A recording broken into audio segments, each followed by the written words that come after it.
do in that chapter is look at each of those: economic power, military power, and soft power. And I'll do it in reverse order. On soft power, though China is spending billions of dollars to increase its soft power with Confucius Institutes and turning Chinese Central Television into an Al Jazeera sort of cable station, their polls show they're not equal to the U.S. And it's not likely to be equal until they solve certain problems about civil society and as well as disputes with their neighbors. And on military power, the Americans spend about 4 times more than the Chinese, and the accumulated capital is about 10 times larger.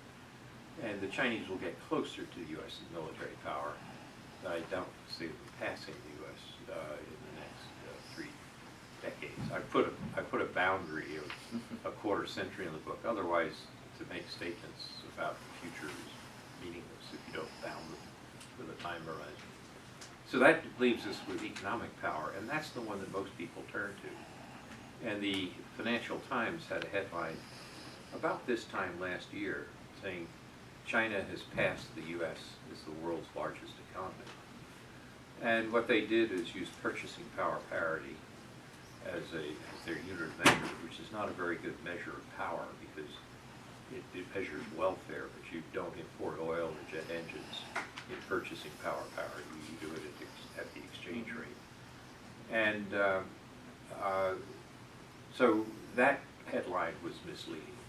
But others, and The Economist has been guilty of this for some time, say, well, eventually if you have 1.3 billion people growing at 10% a year or even 7% a year, and another 350 million people growing at 2.5% a year, eventually those lines will cross in terms of total size. And I think that's probably true, but you get very different estimates of when they'll cross. I mean, for some people, they'll cross soon. These are people who believe that China's growth rate will stay very high. For other people, they'll cross quite late. For example, Charles Wolf of the Rand Corporation thinks it won't happen until 2050. I think it's pretty clear among most economists that Chinese growth will slow. So the current estimates of when China will pass the U.S., the ones that have been popular until now, have usually assumed the higher growth rates. So at one point the economist said the crossover would be in 2018 or 2019. I think most people would now say somewhere in the 2020s.